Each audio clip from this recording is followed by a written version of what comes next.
She almost did not mention it. That is the part of this story that stays with me, even now, years later. Diane was 53 years old, a middle school art teacher from outside of Boston, and she had come into my office for what she called a routine checkup. She had that particular energy some patients carry. Polite, organized, not wanting to waste your time, the kind of person who apologizes for mentioning a symptom because she is worried it sounds trivial. She had a small folder of questions written out on a notepad: blood pressure, cholesterol, a new ache in her left knee she wanted to ask about. She worked through her list efficiently, like she was running a faculty meeting. I was wrapping up the visit when she said, almost as an afterthought, "Oh, and there is this spot on the side of my tongue. It has been there a few months. It is probably nothing." It was not nothing. When I looked, I saw a small darkened patch along the lateral border of her tongue, irregular in its edges, slightly raised. It did not look like a canker sore. It did not look like an injury from a sharp tooth. What it looked like, in a way that made the back of my neck go cold, was something that needed to be seen by an oral surgeon that week, not in a few months when she finally decided it had stayed long enough to justify a return visit. It turned out to be early-stage oral melanoma. I want you to sit with that for a moment. Not to frighten you, but because what happened next is the reason this video exists.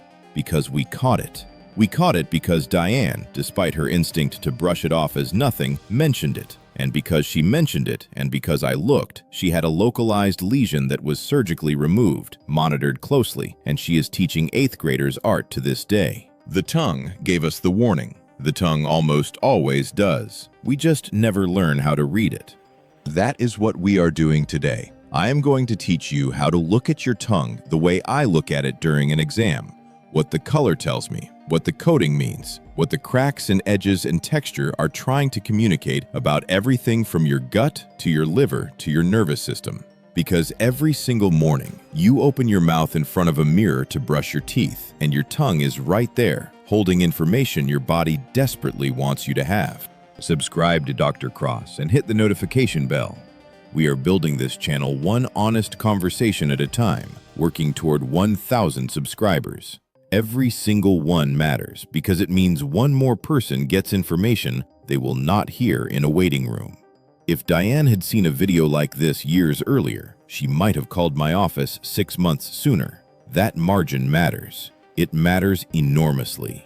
Hit subscribe and let us get into it. Now, before we go any further, I want to demolish something. A belief that is so deeply embedded in how people think about their own bodies that most of you have never even stopped to question it. And this is where most people have been getting it wrong for years. The myth is this, that what your tongue looks like is genetic, that some people have coated tongues and some people have clean tongues, and that is simply the way things are. The same way some people have blue eyes and some people have brown. When patients ask their doctors about an unusual tongue appearance, the most common answer they receive, and I say this with genuine frustration born from years inside the system, is that is just how your tongue is.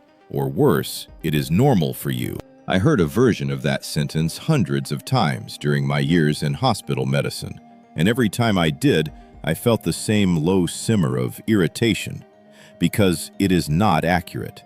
And the evidence has been telling us otherwise for decades. Here is the reality. Your tongue is a dynamic, living organ that reflects what is happening in the rest of your body in real time. Its surface is covered in tiny projections called papillae. Think of them as microscopic fingers designed to detect texture, temperature, and taste. And the health of those papillae, along with the microbial ecosystem that lives on and between them, changes constantly in response to your hydration status, your nutritional state, your digestive function, your immune activity, your liver health, and even your circulation. The tongue is not a static feature like your eye color. It is a biological readout, updated daily, visible to anyone who knows what they are looking for. The research supports this emphatically. A 2022 review published in the Journal of Oral Pathology and Medicine examined the relationship between tongue coating characteristics and gastrointestinal health across more than 2,000 patients. The researchers found statistically significant correlations between the thickness and color of tongue coating and markers of gut microbiome disruption, Helicobacter pylori infection, and gastroesophageal reflux. These were not marginal associations. These were consistent patterns that held across different populations, age groups, and dietary backgrounds. Traditional Chinese medicine has been mapping tongue diagnosis for over 2,000 years, and while I am not asking you to replace your gastroenterologist with an acupuncturist, the anatomical logic behind tongue observation is being validated by modern research at a rate that honestly surprises me.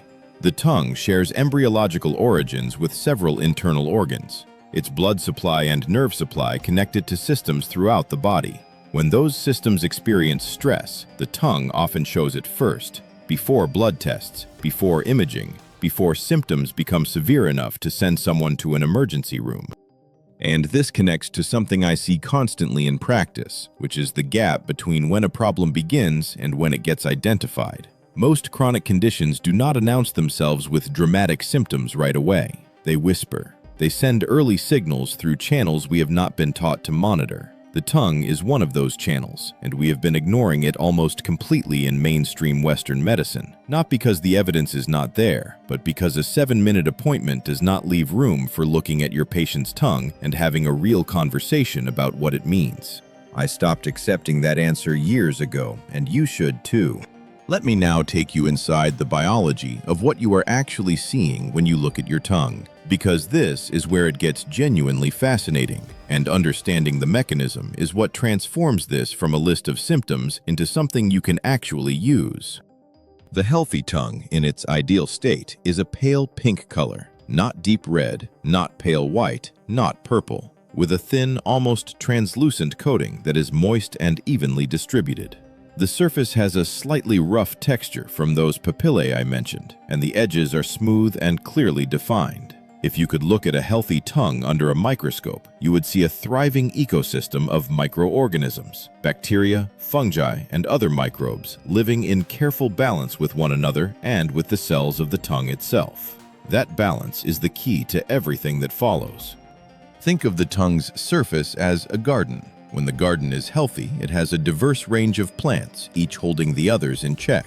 Weeds do not take over because there is no open territory for them to colonize. The soil is healthy, the moisture is right, and everything is growing in proportion. Now imagine a drought hits, or someone dumps a chemical onto one section, or the soil becomes depleted of the minerals the plants need to thrive. The balance shifts. Certain species die back, leaving territory open. Others, the opportunistic ones that thrive in disrupted environments, move in quickly and claim the space. The garden starts to look wrong in ways that any attentive gardener would notice immediately. That is exactly what happens on your tongue when something goes wrong elsewhere in your body. The white coating that many people dismiss as morning breath or poor dental hygiene is often something considerably more specific. The primary culprit in most cases is an overgrowth of Candida albicans, which is a species of yeast that exists naturally in everyone's mouth and gut in small quantities. Under normal circumstances, it is kept in check by bacteria, specifically the Lactobacillus species and other beneficial microbes that compete with it for resources. But when that competition is disrupted by a course of antibiotics, by a diet extremely high in refined sugar and simple carbohydrates, by chronic stress that suppresses immune function, or by certain medications including proton pump inhibitors and corticosteroids, Candida seizes the opportunity to proliferate.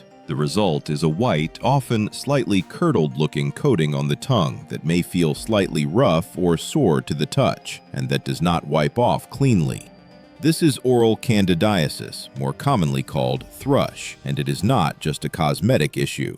Research published in the Journal of Clinical Gastroenterology has demonstrated that oral candida overgrowth correlates strongly with intestinal candida overgrowth, meaning what you are seeing on the tongue is frequently the visible tip of a much larger dysbiosis happening in the gut. Patients with this presentation often also report bloating, fatigue, brain fog, sugar cravings, and recurrent digestive discomfort. And when you connect these symptoms to the visible white coating, the picture becomes considerably clearer. But not every white coating is candida. There is another pattern I want you to know, which is the thick white coating that sits more heavily at the back of the tongue than the front, and that appears alongside symptoms of sluggish digestion, bloating, constipation, feelings of fullness after small meals. In traditional diagnostic frameworks, this posterior heavy coating corresponds to what happens when gastric motility slows, allowing partially digested food to remain in the upper digestive tract longer than it should.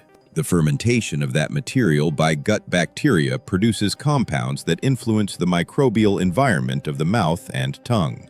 Research from Jiangnan University, published in 2020, examined the tongue coating microbiome in patients with functional dyspepsia compared to healthy controls and found dramatically different bacterial populations. The dyspeptic patients showed reductions in Prevotella and Veillonella species and increases in Streptococcus and Rothia, a microbial signature that corresponded directly with the appearance of thicker posterior tongue coatings. This is where I need you to understand something critical about how to use this information. The tongue is not giving you a diagnosis. What it is giving you is a direction, a reliable indicator that a particular body system deserves attention. Think of it like an engine warning light. The light does not tell you exactly what is wrong with your car, but it tells you clearly that something needs to be looked at before you end up stranded on the side of the highway. The tongue warning signs I am going to walk you through today are your biological warning lights, and they have been blinking every morning while you rushed past them to get to the coffee maker.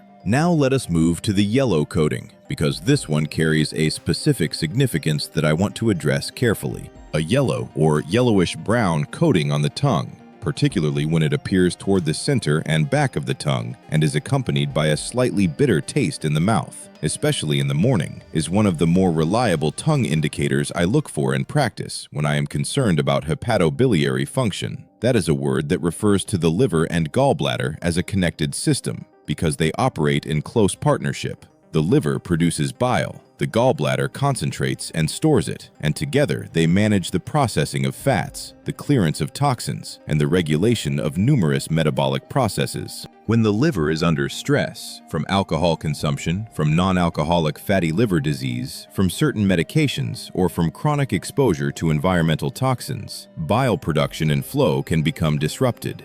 Bile that is not flowing properly tends to thicken and concentrate, and this affects the oral environment in ways that manifest as coating changes on the tongue.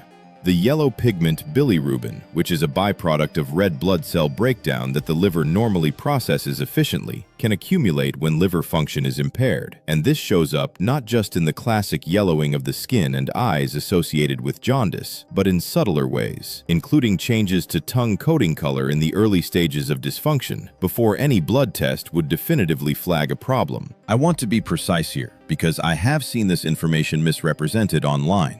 A mild yellowish coating on the tongue is not a diagnosis of liver disease. It can also result from dehydration, smoking, certain mouthwashes with high alcohol content, or simply poor oral hygiene that allows bacteria to accumulate. But when a yellow coating persists despite good oral hygiene and adequate hydration, when it is accompanied by that characteristic bitter morning taste, when the patient also reports right side upper abdominal discomfort, fatigue that is disproportionate to their activity level, or difficulty digesting fatty foods, that combination warrants a conversation with a physician and likely some liver function testing. The tongue is not the diagnosis, but it pointed us in the right direction. How old are you? Drop your number in the comments. Seriously, take 5 seconds and do it. I ask because what I am about to explain about geographic tongue and nutrient deficiencies has a very different significance at age 32 than it does at age 65. The absorption mechanisms involved decline measurably with age, and knowing who is watching helps me create content that actually applies to your situation. Drop your age below while we keep going. Geographic tongue is a condition that looks, quite literally, like a map printed on the surface of the tongue.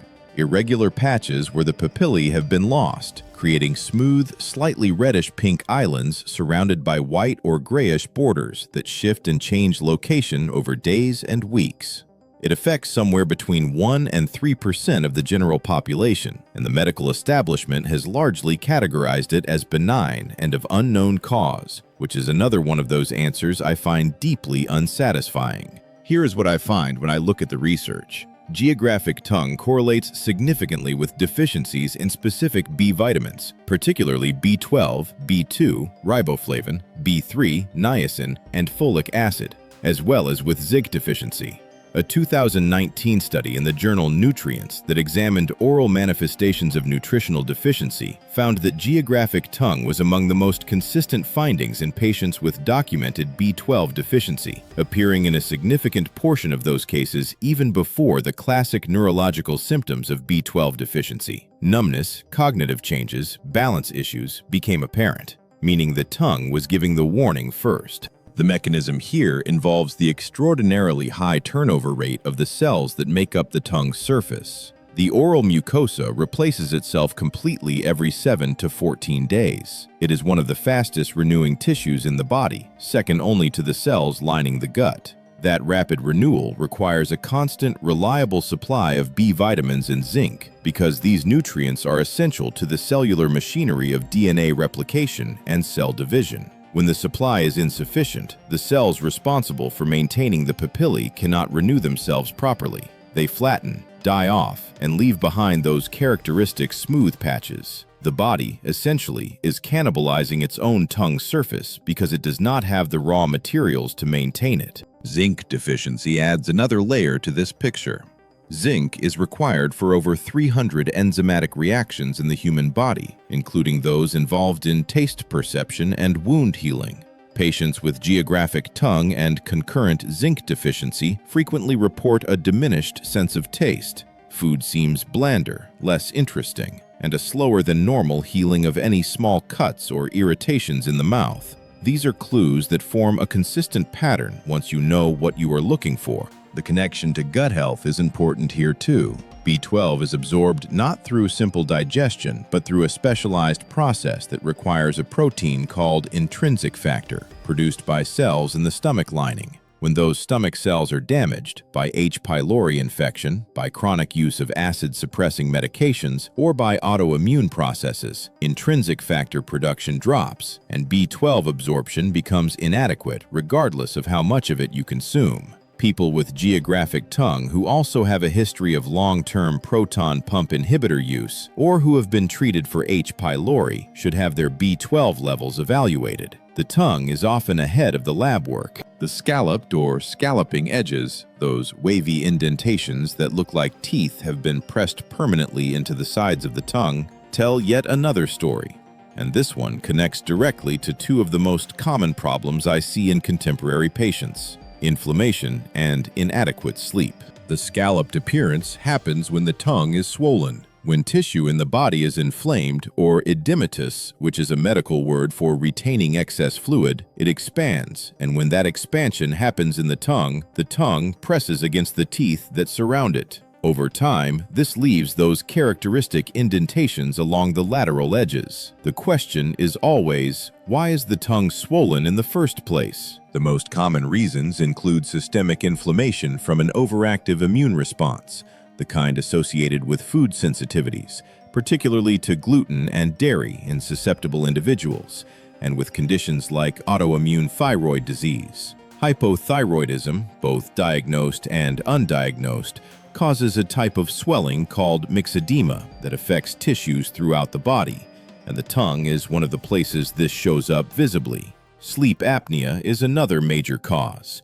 The low-grade oxygen stress that accompanies repeated nighttime breathing interruptions drives systemic inflammation, and research published in the journal Sleep Medicine has found a significant association between the scalloped tongue and obstructive sleep apnea diagnosis. If you wake up tired, you snore, and your tongue has those wavy edges, that combination warrants attention beyond what a YouTube video can provide. Chronic dehydration also contributes to a swollen, scalloped tongue in a somewhat counterintuitive way.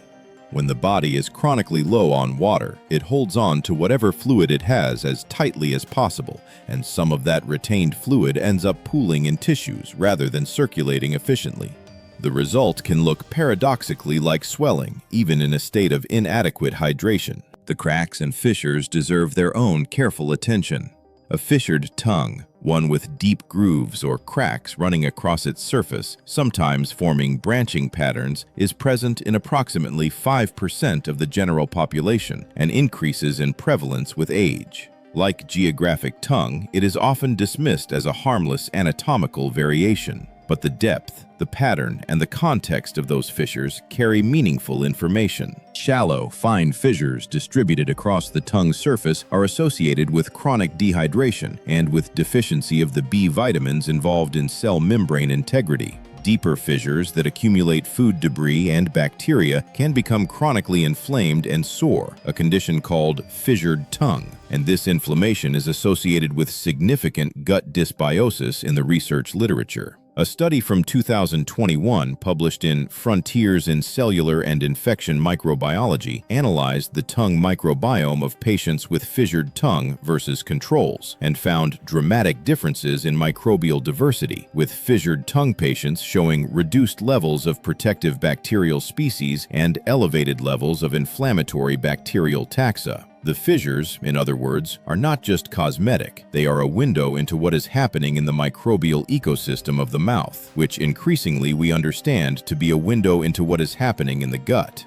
Color changes beyond the coating matter enormously, and this brings us back to the case that opened this video. A healthy tongue is pale pink. A tongue that is bright red, particularly at the tip and along the sides, suggests a state of excess heat in the body, which in modern physiological terms often corresponds to elevated systemic inflammation, thyroid hyperactivity, or vitamin B12 and iron deficiency, causing what is called glossitis, which is inflammation of the tongue itself. Patients with pernicious anemia, a condition in which B12 cannot be absorbed, develop a characteristically smooth, beefy red tongue that is almost painful to look at, and this sign has been documented in medical literature for over a century. A pale, almost whitish tongue with reduced color suggests the opposite: insufficient blood flow to the surface, often associated with anemia, poor circulation, or low blood pressure. Patients who are significantly iron deficient frequently have tongues that are noticeably paler than they should be, often alongside brittle nails, hair loss, and extreme fatigue. A purple or blue-tinged tongue is one of the more serious color changes and indicates compromised circulation or oxygen delivery to the tissues. This can be a sign of cardiovascular problems that are affecting peripheral circulation, and it warrants immediate medical evaluation. And then there is the dark spot, the kind that Diane almost did not mention. Dark patches on the tongue, particularly those that are not the result of foods or beverages, like coffee or certain berries, that do not change over time, that have irregular rather than smooth borders, and that have been present for more than 2 to 3 weeks, are findings that need professional evaluation urgently. Oral melanoma is rare, accounting for less than 2% of all melanomas, but it is disproportionately deadly because it is caught late. The 5-year survival rate for localized oral melanoma is approximately 80%. The 5-year survival rate for melanoma that is spread to distant sites is approximately 25%.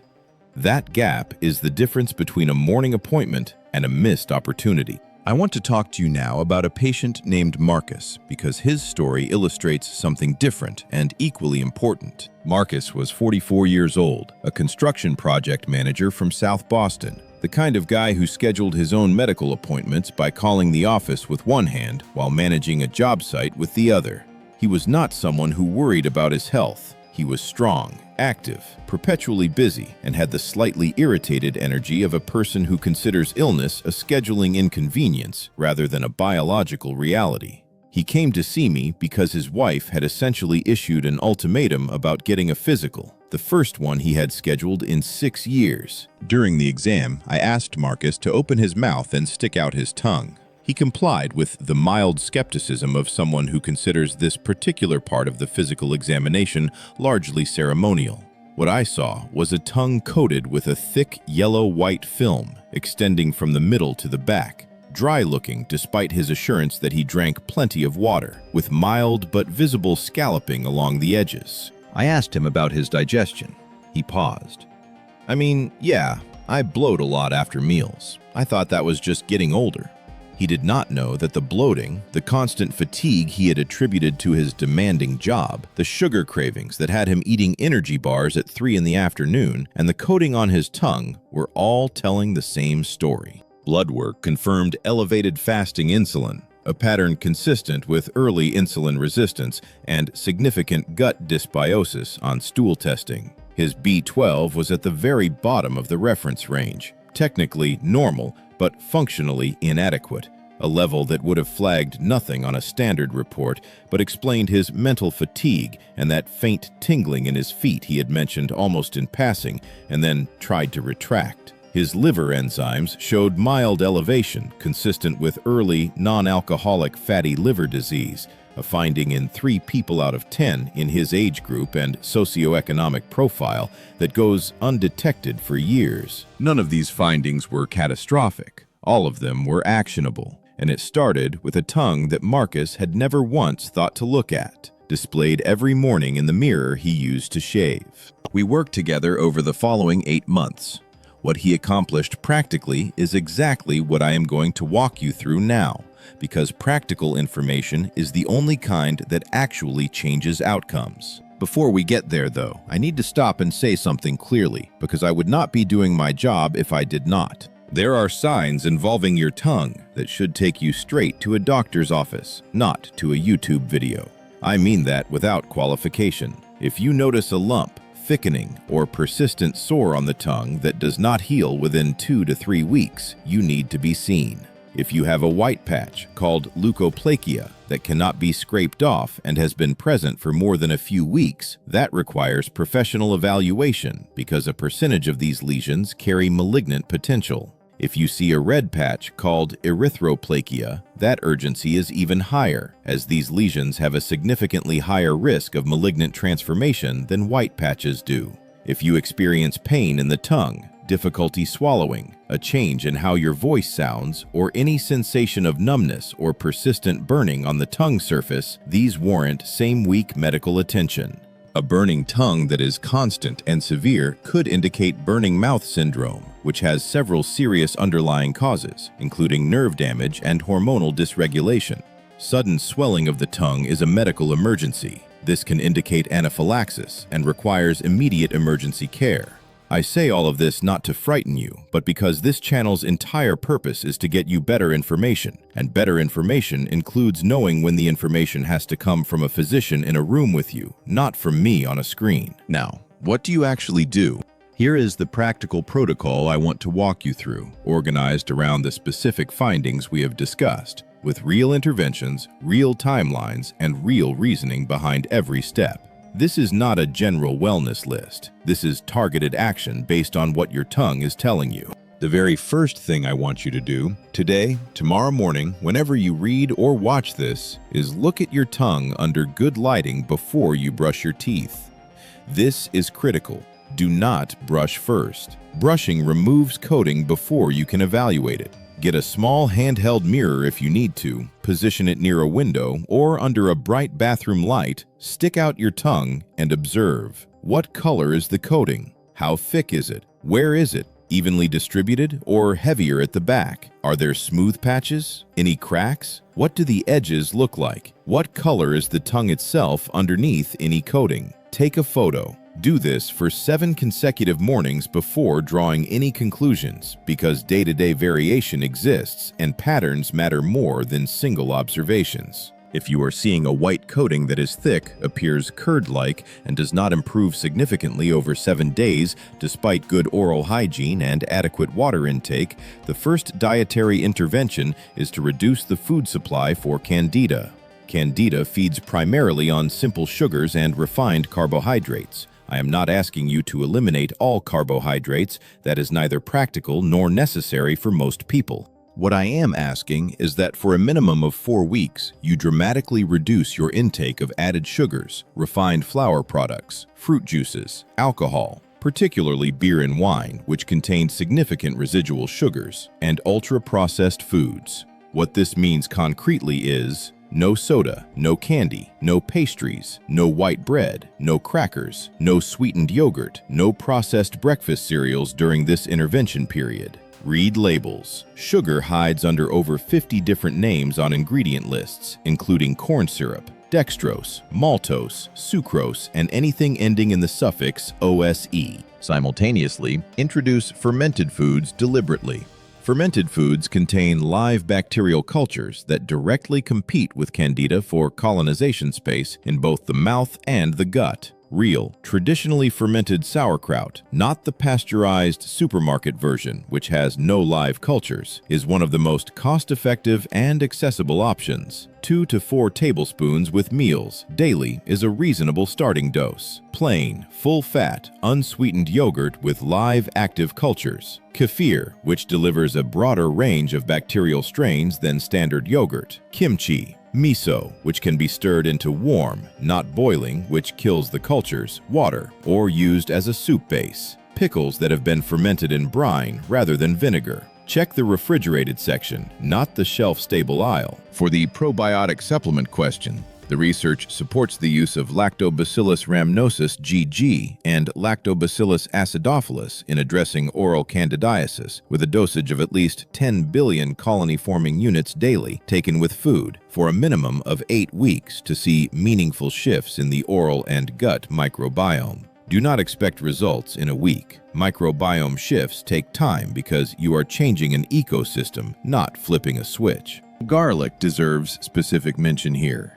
Allicin, the active compound in freshly crushed garlic, has documented antifungal activity against Candida albicans in multiple in vitro studies, and consuming 1 to 2 cloves of raw garlic daily, crushed and allowed to sit for 10 minutes before eating to maximize allicin production, then consumed with food to reduce gastric irritation, is a reasonable dietary strategy to incorporate during the intervention period. Cooking at high heat destroys allicin, which is why raw or lightly cooked garlic is preferable. If your primary finding is the yellow coating toward the center and back of the tongue, accompanied by that characteristic bitter morning taste, the intervention targets liver and gallbladder support.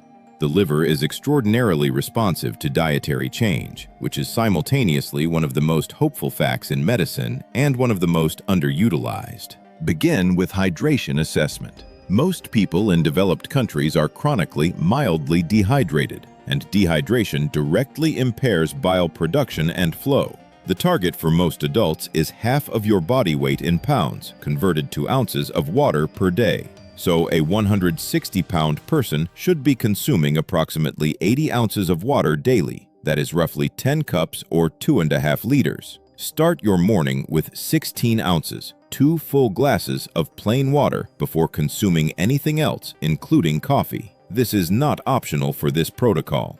The gallbladder is most active in the morning, and providing adequate hydration first thing supports that morning flush of bile into the digestive system that is essential for healthy fat digestion throughout the day. For the liver itself, the evidence base is strongest for several specific interventions. Milk thistle, standardized to 80% silymarin content at a dose of 150 to 300 milligrams taken twice daily with meals, has the most consistent clinical evidence of any botanical for supporting hepatocyte liver cell regeneration and protecting liver cells from oxidative damage. A 2016 meta-analysis in the Journal of Hepatology that analyzed 18 randomized controlled trials found significant improvement in liver enzyme levels in patients with non-alcoholic fatty liver disease who supplemented with silymarin compared to controls. This is not a fringe intervention. This is well-documented pharmacological activity. Cruciferous vegetables: broccoli, Brussels sprouts, cauliflower, cabbage, arugula, and particularly broccoli sprouts contain compounds called glucosinolates that, when broken down by chewing and by gut bacteria, produce sulforaphane and indole-3-carbinol. These compounds activate what are called phase 2 detoxification enzymes in the liver, enhancing its ability to process and eliminate the hormones, environmental chemicals, and metabolic byproducts that would otherwise accumulate and create oxidative stress on liver tissue.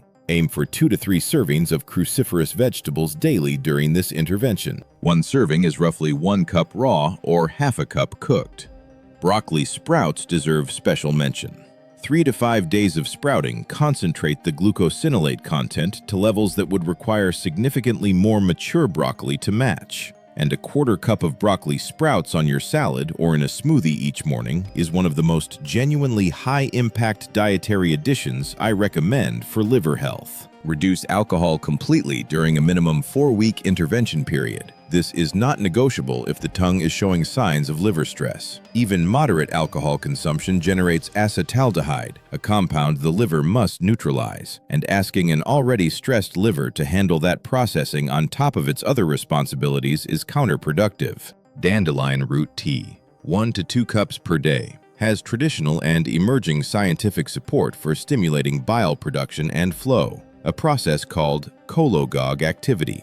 Use 1 teaspoon of dried dandelion root per cup. Steep for 15 to 20 minutes in just boiled water and drink it without sweetener in the morning and early afternoon. Now for the geographic tongue pattern and its connection to B vitamins and zinc. This is where the protocol gets most specific and where the potential benefit is, in my experience, most dramatic and most rapidly visible. Start with proper testing. Geographic tongue associated with B12 deficiency can be reliably detected through blood work, and I want you to know specifically which test to request. Ask your physician for a methylmalonic acid test and a homocysteine test, not just a standard serum B12 level. Here is why. Serum B12 measures how much B12 is circulating in your blood, but it does not tell you whether that B12 is actually getting into your cells and being used. Methylmalonic acid levels rise when B12 is functionally deficient at the cellular level, even when serum levels look acceptable. This distinction has real consequences. Patients with serum B12 in the low normal range but elevated methylmalonic acid have documented neurological effects that a standard blood panel would not detect. I have seen this pattern more times than I can count, and it is one of the most important gaps in routine blood work. For dietary sources of B12,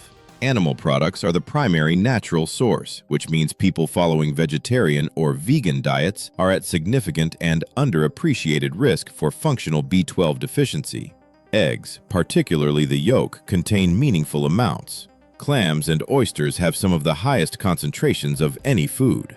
Organ meats, particularly beef liver, are extraordinarily rich in B12, along with iron, zinc, and a full spectrum of fat-soluble vitamins. If you will eat it, 2 to 3 ounces of beef liver once or twice a week provides a genuinely remarkable nutritional payload that is difficult to replicate through supplements alone. For supplementation, if testing confirms functional B12 deficiency, sublingual methylcobalamin, the methyl form of B12, taken under the tongue where it is absorbed directly into the bloodstream rather than going through the digestive process that many B12 deficient patients cannot complete efficiently, at doses of 1,000 to 2,000 micrograms daily, is the form I recommend most consistently.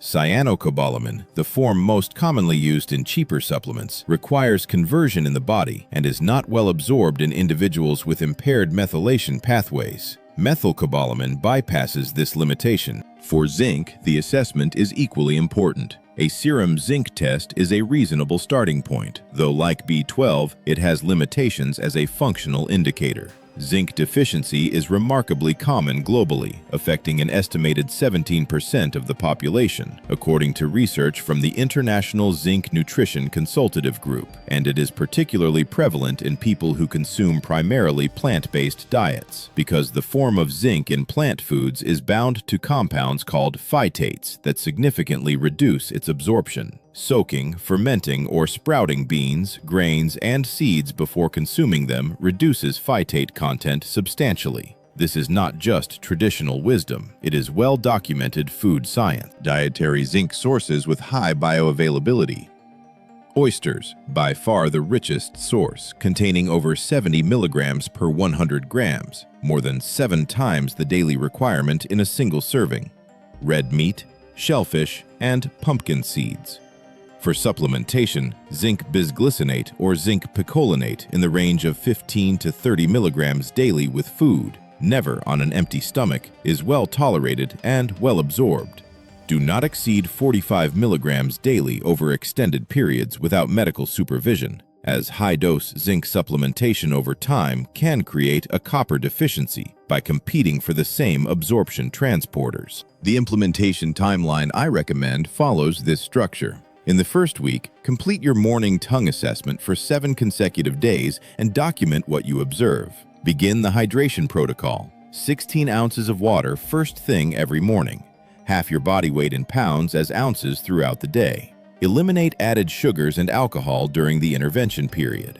Introduce 1 to 2 fermented foods daily. In weeks 2 and 3, add in the targeted supplements relevant to your tongue findings. For white coating, probiotic at 10 billion colony-forming units daily. Raw garlic daily. For yellow coating, milk thistle twice daily. Dandelion root tea once or twice daily. Broccoli sprouts or other cruciferous vegetables at 2 to 3 servings daily. For geographic tongue pattern, sublingual methylcobalamin daily. Zinc bisglycinate with your largest meal. In week 4, reassess your tongue under the same lighting conditions as your baseline documentation.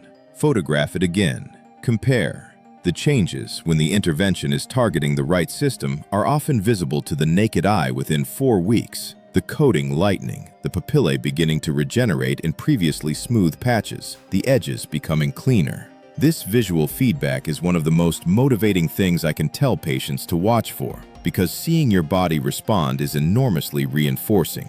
By weeks 6 through 8, your primary care physician should have your test results if you have initiated testing, and your dietary changes should be fully incorporated into daily routine, rather than feeling like an active intervention. The habits that were hard in week 1 become automatic by week 8. This is not discipline, it is biology. The more consistently you make a behavioral choice, the more the neural pathways supporting that choice are reinforced until it requires less cognitive effort than before. One practical recipe that I want to give you specifically for the white coating and gut microbiome restoration is a morning gut support drink that requires nothing expensive and nothing exotic.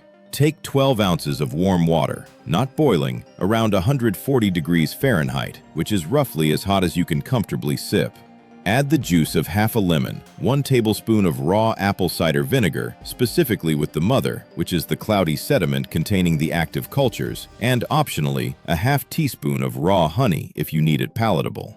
Drink this before breakfast, ideally 15 to 20 minutes before eating anything. The mild acidity helps stimulate stomach acid production and bile release. The apple cider vinegar delivers acetic acid, which has demonstrated mild antifungal activity in laboratory conditions, and helps create a slightly more acidic gastric environment inhospitable to candida overgrowth. This is not a magic potion. It is a small, consistent nudge in a favorable direction, and small, consistent nudges accumulate into significant changes over weeks and months. I want to address the scalloped edge finding with one specific lifestyle intervention that goes beyond diet, because the most significant driver I see in clinical practice for this presentation is sleep apnea and chronic stress-driven systemic inflammation, and both of these respond to the same initial intervention, prioritizing and protecting sleep quality with the same urgency you would give a business meeting or a medical appointment. If you have scalloped tongue edges alongside snoring reported by a partner, daytime fatigue, morning headaches, or waking unrefreshed, I want you to discuss a sleep study with your physician. This is a concrete, actionable step. At-home sleep testing is now widely available, considerably more comfortable than hospital sleep studies, and covered by most insurance plans when appropriately indicated. Identifying and treating sleep apnea, even with simple positional therapy for mild cases, has downstream effects on inflammation markers, tongue appearance, blood pressure, and cardiovascular risk that no supplement can replicate. For stress-driven inflammation contributing to a scalloped tongue, the most effective and best-studied intervention in the research literature for reducing systemic inflammatory markers is a consistent practice combining aerobic exercise with a sleep schedule that targets 7 to 9 hours for adults, protected by a fixed wake time 7 days a week. I know this sounds less exciting than a specific supplement, but the data comparing the inflammatory effects of chronic sleep restriction versus adequate sleep is dramatic. C-reactive protein, interleukin-6, tumor necrosis factor alpha, the primary inflammatory biomarkers associated with tongue swelling, cardiovascular risk, and metabolic disease, all shift meaningfully within 4 to 6 weeks of consistent adequate sleep.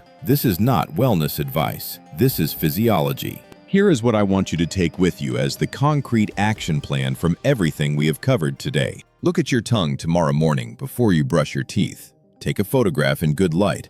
Note the coating color and thickness, the surface texture, the edge appearance, the underlying color of the tongue itself. Do this for 7 mornings. Identify which of the patterns we discussed most closely matches what you observe: the white coating, the yellow coating, the geographic patches, the scalloped edges, the cracks and fissures, any color changes. Then begin the specific dietary and lifestyle interventions appropriate to your findings, starting with the universal foundation: 16 ounces of water first thing every morning, elimination of added sugar and alcohol for 4 weeks, introduction of fermented foods daily, and 7 to 9 hours of protected sleep. If you are seeing a dark patch that has not changed in 3 or more weeks, you call your doctor's office this week. Not after the video, not after you finish the other things on your list. This week. I am serious about that. If you are seeing persistent yellow coating with other symptoms suggesting liver stress, request liver function tests at your next appointment and implement the cruciferous vegetable and milk thistle protocol immediately. If you are seeing geographic tongue or fissuring alongside fatigue, cognitive changes, or tingling in your extremities, request methylmalonic acid, homocysteine, and serum zinc testing. And before you close this video, I want you to think about who in your life needs to see this. The person who has mentioned a weird coating on their tongue and been told it is nothing. The family member who is always exhausted and cannot figure out why. The friend who has been to 3 doctors and come back with nothing actionable. Send them this video. That single share is the mechanism by which the information reaches the people who need it most. The ones who will never search for it, who do not know the right question to ask, who are relying on a system that is designed to diagnose acute problems and is not equipped to catch the quiet warnings a body is sending months or years before things get serious. I watched my father receive a heart disease diagnosis that changed our family's life, and I knew the entire time that the warning signs had been there, subtle, early, readable by anyone with the training to look for them. He just never got that training. The system he trusted never offered it. That is what this channel is. It is the conversation that should have happened in the waiting room and never did. It is the 12 years of clinical experience that I am pointing directly at you without a billing code between us, because I believe you deserve the full picture. The tongue you looked at this morning was not an arbitrary feature. It was a living display of your nutritional status, your microbial balance, your organ function, and your inflammatory load, rendered visible in a mirror you walk past every single day. Start looking at it the way I taught you to look at it today. Pay attention to what changes. Act on what you see. I am Nathan Cross. I spent 12 years inside a system that was never designed to give you this conversation. That is why this channel exists. Subscribe, leave a comment, and share this with someone who needs to hear it. The only way this information reaches the people who need it most is if you help it get there.